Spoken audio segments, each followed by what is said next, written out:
آج الحمدللہ ہم اور آپ دوسری تراویح سے فارغ ہو چکے ہیں۔ دوسری تراویح کے اندر جو باتیں پیش کی گئی ہیں عربی میں، انشاءاللہ العظیم بالاختصار آپ کے سامنے شارٹلی اس کا خلاصہ پیش کرنے کی کوشش کی جائے گی۔ دوسرے پارہ میں سب سے پہلی بات جس کا تذکرہ اللہ رب العالمین نے کیا ہے وہ تحویل قبلہ کا ہے۔ مطلب یہ ہے کہ پہلے جو قبلہ تھا وہ بیت المقدس تھا، فلسطین، اس طرف لوگ اور اللہ کے نبی صلی اللہ علیہ وسلم اور صحابہ کرام رخ کر کے نماز پڑھا کرتے تھے۔ تقریباً 16 سے 17 مہینے لگاتار وہاں اس طرف رخ کر کے پڑھا گیا۔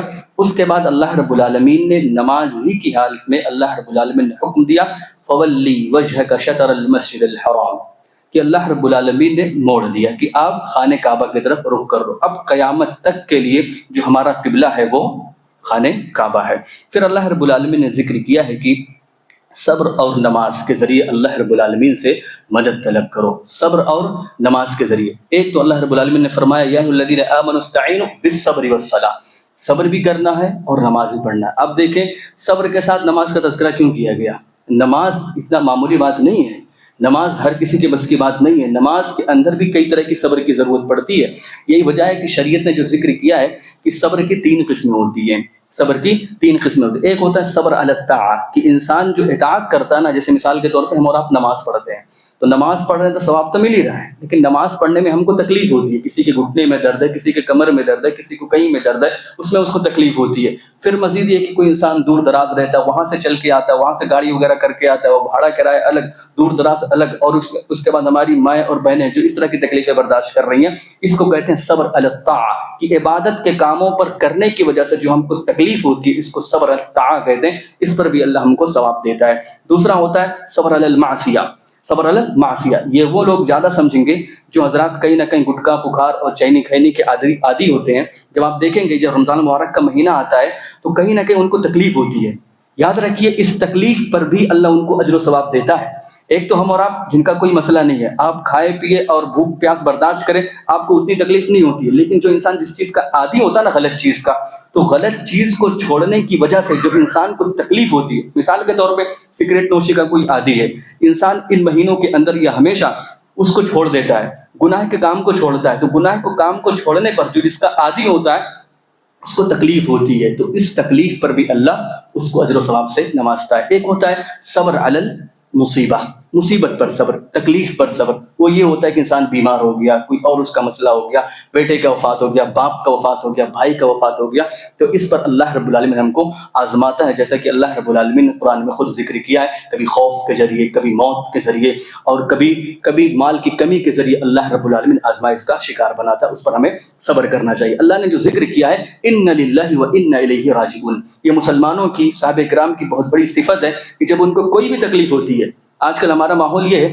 کہ جب کوئی انسان دنیا سے رخصت ہو جاتا ہے، وفات پا جاتا ہے، تو ہم کہتے ہیں نا ان للہ و انا الیہ راجعون، لیکن اگر آپ کو تکلیف ہو، اس تکلیف پر بھی آپ ان للہ و انا الیہ راجعون پڑھیں، تب بھی آپ کو ثواب ملے گا۔ یعنی ضروری نہیں کہ موت کے لیے خاص کیا جائے اس کو، کسی بھی طریقے کا تکلیف، چھوٹی بڑی مصیبت آپ کو آئے، آپ ان للہ و انا الیہ راجعون ضرور پڑھیں۔ اسی طرح اللہ رب العالمین نے ذکر کیا ہے شہداء، جو انسان شہید ہو جاتا ہے وہ اپنے قبر میں زندہ ہے، لیکن ان کی زندگی کیسے ہے؟ اللہ نے خود کہا لا یشعرون، آپ لوگ کو معلوم نہیں ہے، وہ زندگی ہے، وہ زندہ ہے لیکن قبر کے اندر زندہ ہے، چونکہ مرنے کے بعد ایک انسان کے روح کے اندر اور اس کے جسم کے اندر اور دنیاوی زندگی سے ایک برزخ اللہ رب العالمین بنا دیتا ہے، ایک آڑ بنا دیتا ہے، اور یہ آڑ اور یہ برزخ ایسا ہوتا ہے جس سے دنیا کے لوگ واقف نہیں ہوتے ہیں، دنیا سے اس کا تعلق کلی طریقے سے کٹ جاتا ہے، بس وہ زندہ ہیں کیونکہ اللہ رب العالمین نے ان کو مقام دیا ہے کہ دنیا کے اندر انہوں نے جہاد کیا اور شہید ہوئے، تو اللہ نے ان کا مقام یہ بڑھایا کہ وہ قبر کے اندر بھی اللہ نے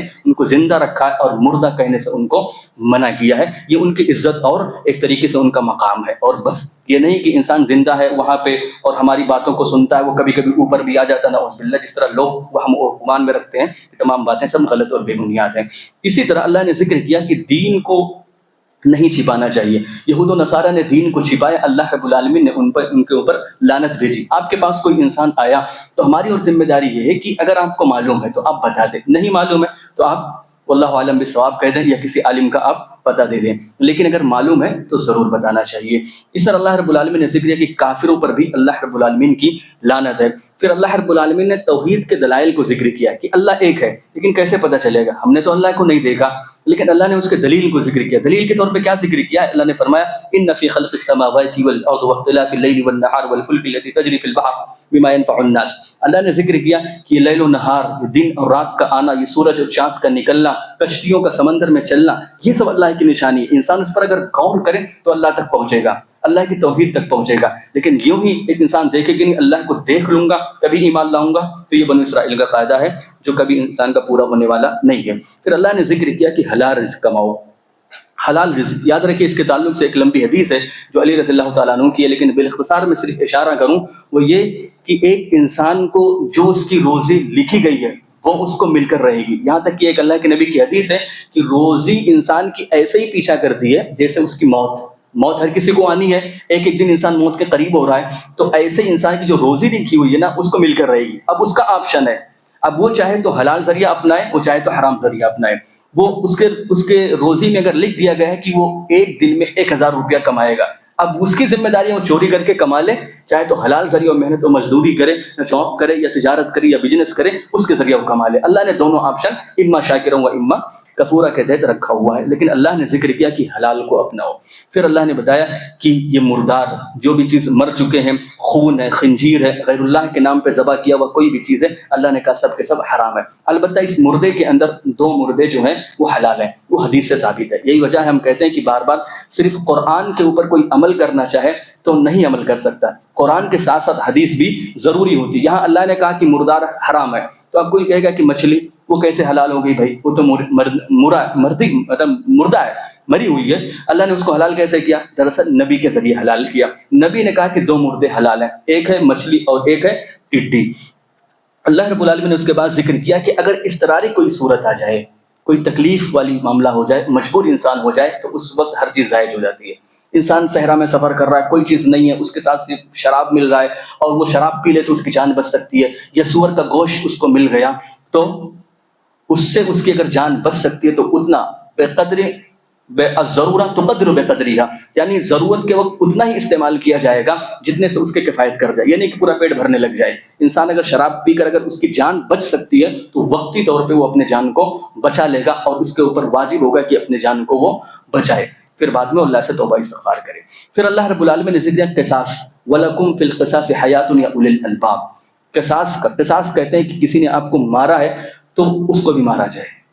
ایسا نہ ہو کہ کسی انسان نے آپ کو مارا اور آپ اس کو عفو درگزر کرتے رہے۔ عفو درگزر بھی شریعت کا بہت بڑا حصہ ہے، لیکن بار بار کرنے سے یہ ہوتا ہے کہ انسان وہ ظالم بن جاتا ہے، وہ بہت بڑا جری اور بہادر بن جاتا ہے۔ تو شریعت کہتی ہے اگر کچھ وہ مارتا ہے، آپ کو تکلیف دیتا ہے، تو شریعت کہتی ہے کہ اس کو بھی مارا جائے تاکہ وہ ظالم دب جائے اور پھر بعد میں اس طرح کی کوئی حرکت انجام نہ دے۔ پھر اللہ نے وصیت کا تذکرہ کیا، وصیت کہ انسان مرنے سے پہلے انسان کو چاہیے کہ وہ وصیت کر جائے، لیکن یاد رکھیے اس وصیت کے اندر انسان کو سمجھنا چاہیے کہ وصیت ان کے لیے ہوگی جو وراثت میں حصہ پانے والے نہیں ہیں۔ مثال کے طور پہ کوئی انسان کسی کے پاس 4 بنگلہ ہے اور وہ کہے کہ ایک چھوٹی بیٹی کو، ایک بڑی بیٹی کو، ایک بڑے بیٹے کو، ایک چھوٹے بیٹے کو، ایسے کر کے چلے جائے، تو یہ حرام ہے۔ اللہ کے نبی کی حدیث لا وصیت لوارث، جو وراثت میں حصہ پانے والے ہیں، بھائی میں مرنے والا، میرے مرنے کے بعد تو میرے ورثہ کو ویسے ہی ملنے والا ہے جو میرے ورثہ ہے، تو ان کے لیے وراثت میں حصہ نہیں ہے، ان کے لیے وصیت نہیں ہوگی، ان کے لیے وصیت جائز نہیں۔ وصیت کس کے لیے جائز ہوگی؟ مثال کے طور پہ بہت سارے لوگ کہتے ہیں نا کہ شریعت کہتی ہے کسی کے 4 بیٹے ہو، ایک بیٹا مر جائے، اگر اس کی بہو موجود ہو اور اس کے بیٹے موجود ہو، یعنی پوتا، تو پوتے کا شریعت میں کوئی حصہ نہیں ہے۔ تو شریعت کہتی ہے کہ اس دادا کی ذمہ داری یہ ہے کہ اپنے پوتا کے لیے وصیت کر جائے۔ وصیت کر جاؤ، آپ کے پاس 4 بنگلہ ہے نا، آپ وصیت کر جاؤ کہ ایک بنگلہ میرے پوتے کا رہے گا، کوئی مسئلہ نہیں۔ اس سے کہاں شریعت روکتی ہے؟ یہ ایک دوسرا پہلو شریعت لوگوں کو دکھتا ہے کہ ان کو وراثت سے محروم کیا جا رہا ہے، دراصل شریعت نے ان کو محروم نہیں کیا ہوا ہے۔ جو وصیت کا ہے وہ ان لوگوں کے لیے جو واقعی مجبور ہیں، جو لاچار ہیں، جو مجبور ہیں، دنیا میں جتنے بھی لوگ ہیں جو وراثت میں حصہ نہیں پانے والے ہیں، ان کے لیے آپ وصیت کر سکتے ہیں۔ البتہ یاد رہے کہ 1/3 انسان کے پاس اگر 1 کروڑ کی پراپرٹی ہے تو 33 لاکھ آپ وصیت کر سکتے ہیں، اس سے زیادہ نہیں کر سکتے، اس سے کم کر سکتے ہیں، لیکن ہائیسٹ اگر 1 کروڑ آپ کے پاس ہے تو 33 لاکھ آپ کریں گے۔ اس کے بعد اللہ رب العالمین نے ذکر کیا ہے روزے کا بیان کیا جس سے ہم اور آپ گزر رہے ہیں کہ یہ پہلے لوگوں پر بھی فرض کیا گیا تھا. پھر اللہ نے حج اور عمرہ کے احکام کا تذکرہ کیا ہے. پھر حیض اور نفاس کے بھی احکام کا تذکرہ کیا. اللہ نے خاص طور سے ذکر کیا ہے کہ جب عورتیں حیض کی حالت میں رہیں تو مردوں کی ذمہ داری ہے کہ ان کے قریب نہ جائیں. قریب جانے سے مراد یہ ہے کہ جمع نہ کریں، جمع نہ کریں، جس کو ہم انٹر کورس کہتے ہیں. اس سے بچ کر اللہ کے نبی کی حدیث ہے اصنعوا کل شیء الا النکاح، کہ ایک انسان اپنے بیوی سے حیض کی حالت میں تمام چیزوں سے فائدہ اٹھا سکتا ہے سوائے جمع کے. پھر اللہ رب العالمین نے ذکر کیا طلاق کے احکام، کہ طلاق 2 بار ہے. 3 بار اگر کسی نے طلاق دے دیا 3 طہر میں، وقت چونکہ ختم ہو رہا ہے ورنہ اور اس سے بات لمبی ہوتی، ایک وقت میں اگر ایک انسان 1000 طلاق بھی دے تو وہ ایک ہی طلاق مانا جاتا ہے، وہ 3 طلاق نہیں ہوگا. ایک اگر بیٹھک میں آپ دیتے ہیں تو وہ اس کا جو طریقہ ہے، صحیح طریقہ میں آپ کو بتا دیتا ہوں کہ ایک انسان، آپ کی بیوی حیض سے پاک ہو گئی، آپ نے ایک طلاق دیا، پھر اس کے بعد دوسرا حیض آیا، پاک ہو گئی، پھر آپ ایک طلاق دو، تیسرا حیض آیا، پھر پاک ہو گئی، پھر آپ ایک طلاق دو. پھر اس کے بعد کوئی راستہ موجود نہیں ہے، وہ عدت گزارے گی اور پھر وہ کسی اور کے ساتھ وہ شادی کر سکتی ہے. اس میں تفصیل ہے لیکن میں اختصار کے ساتھ آپ کے سامنے ذکر کیا. پھر اس کے بعد خلا یہ عورتوں کو ایک پاور دیا گیا ہے کہ عورت اگر اس کا مرد گڑبڑ ہے اور اپنے شوہر سے الگ ہونا چاہتی ہے تو شریعت نے رکھا ہوا ہے کہ وہ اپنے شوہر سے الگ ہو سکتی ہے، چند کنڈیشن کو مد نظر رکھتے ہوئے کہ اس کا جو مہر ہوتا ہے اس کو واپس کرنا ہوتا ہے. اس کے بعد ایلا کے احکام کا تذکرہ ہوا ہے. ایلا کہتے ہیں یہ طلاق نہیں ہے. کوئی مرد کسی وجہ سے اپنی بیوی سے غصہ ہو گیا اور اس نے قسم کھا لیا کہ اللہ کی قسم میں اپنے بیوی کے قریب نہیں جاؤں گا، ایسے ہی رینڈملی قسم کھا لیا، تو اس کی زیادہ سے زیادہ مدت یہ ہے کہ 4 مہینہ. 4 مہینے سے پہلے اس کو آنا پڑے گا. اللہ کے نبی نے خود ایلا کیا تھا، بخاری مسلم کی روایت ہے. اما عائشہ کہتی ہیں کہ اللہ کے نبی نے ہم لوگوں سے 1 مہینے کا ایلا کر لیا کہ اپنے کسی بیوی کے پاس نہیں جاؤں گا. ہوتا ہے کبھی کبھی انسان غصے کے عالم میں بول دیتا ہے اللہ کی قسم میں نہیں جاؤں گا، قسم کھا لیا. ایلا کا مطلب ہوتا ہے قسم کھانا.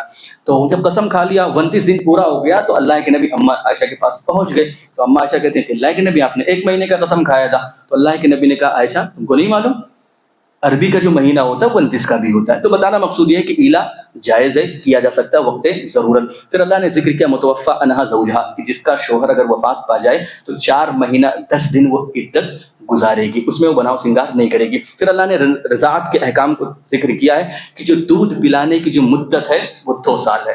2.5 سال کی جو مدت بیان کی جاتی ہے وہ غلط اور بے بنیاد. اللہ نے ذکر کیا ہے والوالدات یرضعن اولادهن حولین کاملین، تو 2 سال تک اس کو پلانا ہے. پھر اللہ رب العالمین نے ذکر کیا ہے کہ اللہ سے دنیا اور آخرت دونوں مانگو، صرف دنیا مت مانگو. اللہ نے ذکر کیا ربنا آتنا فی الدنیا حسنہ وفی الآخرۃ حسنہ وقنا عذاب النار. پھر اللہ نے ذکر کیا نماز کے احکام کو کہ 5 نمازوں کی حفاظت کرو، خاص طور سے جو عصر کی نماز ہے. پھر اللہ نے جہاد کے احکام کا ذکر کیا. پھر ہم بستری، ایک انسان میاں بیوی کیسے ملیں گے رات کو، اس کا بھی اللہ نے تذکرہ کیا ہے کہ یہ جو بیویاں ہیں یہ تمہاری کھیتیاں ہیں اور ان کھیتیوں میں جیسے چاہو تم ان سے فائدہ اٹھا سکتے ہو، بس اللہ رب العالمین نے جن حدود کو رکھا ہوا ہے اس حدود کو فلانگا نہ جائے. اس میں تفصیل تھا لیکن وقت ختم ہو رہا ہے. اور اس کے بعد پھر اللہ رب العالمین نے توبہ استغفار کا تذکرہ کیا ہے. پھر انفاق فی سبیل اللہ کا بھی تذکرہ کیا ہے.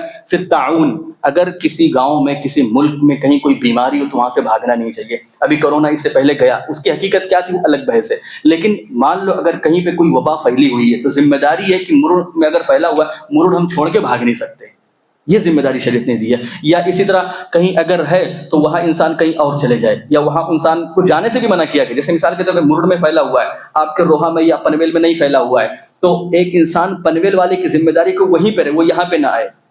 سمجھ رہے ہیں، یہاں کا وہاں بھی نہ جائے اور وہاں کا یہاں بھی نہ جائے. شریعت نے دونوں کو منع کیا کہ دونوں اپنے اپنے حد میں رہیں. پھر اللہ نے طالوت اور جالوت کا واقعہ ذکر کیا ہے. طالوت یہ بہت اچھے بادشاہ تھے لیکن ان کے پاس مال و دولت نہیں تھا. اللہ رب العالمین نے ان کو آزمایا. جالوت ایک ظالم اور جابر بادشاہ تھا، اس سے اللہ رب العالمین نے جنگ کے لیے ان کو ابھارا بنو اسرائیل کو. اور داؤد علیہ السلام جو اس وقت نبی نہیں بنائے گئے تھے وہ طالوت کے گروہ میں سے تھے اور اللہ رب العالمین نے ان کو آزمایا. وہ کس طرح آزمایا کہ ایک نہر تھا، اللہ نے کہا کہ اس نہر سے کوئی پانی نہیں پیے گا، اگر پانی پی لو گے تو گویا کہ ایمان والے نہیں ہو. تو اکثر لوگوں نے پانی پی لیا، بہت کم لوگ تھے جن لوگوں نے پانی نہیں پیا تھا. تو اللہ رب العالمین نے ان تھوڑے لوگوں کو بڑی جماعت پر اللہ رب العالمین نے فوقیت دی اور ان کو فتح یابی سے نوازا. پھر اللہ رب العالمین نے داؤد علیہ السلام کو بعد میں نبی بنایا اور زبور انہی کو دی گئی تھی. پھر اخیر میں اللہ رب العالمین نے ذکر کیا ہے کہ انسان کو ذریعے پر بھروسہ نہیں کرنا چاہیے. مثال کے طور پہ ایک انسان کو اگر سعودیہ عربیہ جانا ہے، فلائٹ اختیار کیا، سب کچھ کیا، جتنا بھی کنڈیشن کرنا تھا کر لیا، لیکن اب بھروسہ کس پر ہوگا؟